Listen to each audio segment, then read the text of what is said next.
পাচ্ছি সকালে একজন কৃষক, একজন মৎস্য শিকারী তালে ডোঙা করে বিলের মধ্য থেকে আছে। এই যে আমরা এখন দেখছি গামলায় কিছু গুড়া মাছ দেখাবো। দেখছি অনেক সুন্দর মাছগুলো। এবার দেখছি ছোট্ট একটি ছেলে জাল ঝাড়ছে অনেক দূরে। এবার দেখছি আরেকজন ব্যক্তি জাল তুলছেন, সম্ভবত মাছ দেখা যাচ্ছে। মাছ পড়েছে জালে, দুটো মাছ, পোনা, ছোট ছোট পোনা পড়েছে। মাছগুলো তুলছে জাল থেকে। এই মৌসুমে কিছু মানুষ আছে যারা এই মৎস্য শিকার করে জীবিকা নির্বাহ করে থাকে, কেননা এই অঞ্চলে অধিকাংশ মানুষই কৃষি উপর নির্ভরশীল। বৃষ্টিতে কৃষি জমিগুলো, এই আরেকটি কই মাছ ফুলছে দেখছি, কই, পোনা, পুঁটি। এবার দেখছি কিছু লোকজন বসে দিয়ে মাছ শিকার করছে বিলে। এবার দেখছি খরা পেতেছে। যিনি খরা মাছ শিকার করছেন তিনি টোমারে বসে আছে, খরা তুলছে। আমরা দেখি খরায় কি মাছ পড়ে, দেখবো।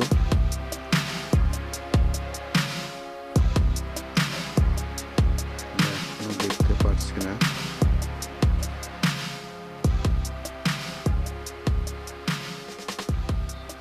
মাছ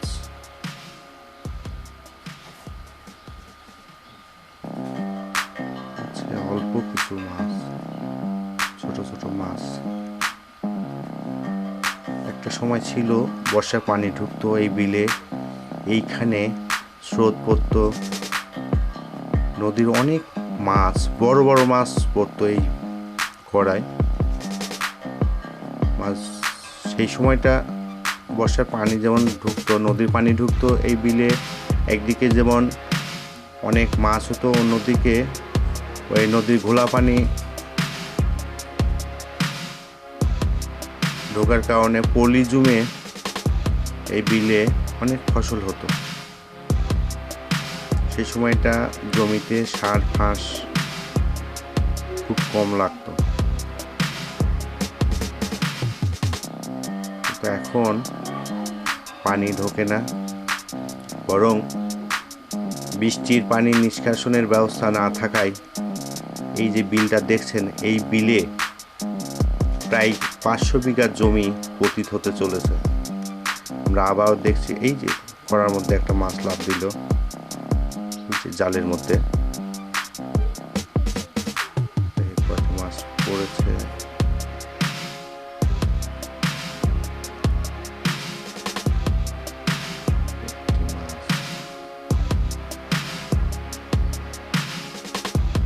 সম্ভবত শোল মাছ।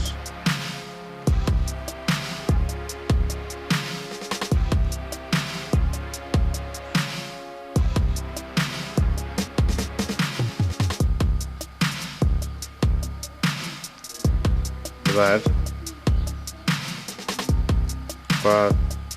থেকে মাছগুলো নিয়ে ডাঙায় যাচ্ছেন।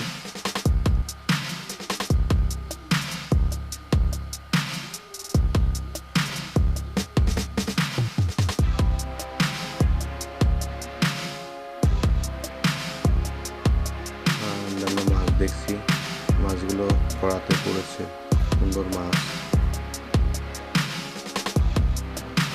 সকালে মাছগুলো কেনার জন্য ভিড় জমে প্রত্যেক দিন।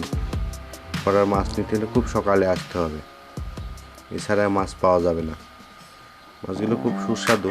কেননা মাছগুলোতে কোনো ফিড খাবার নেই, একদম ন্যাচারাল খাবার খেয়ে মাছগুলো বড় হচ্ছিল, যার ফলে মাছগুলো খুব সুস্বাদু। অনেক কম দামে মাছগুলো বিক্রি হয়।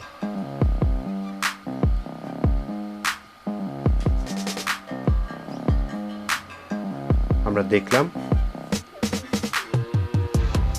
বিলে বর্ষাকালে গ্রামে মানুষের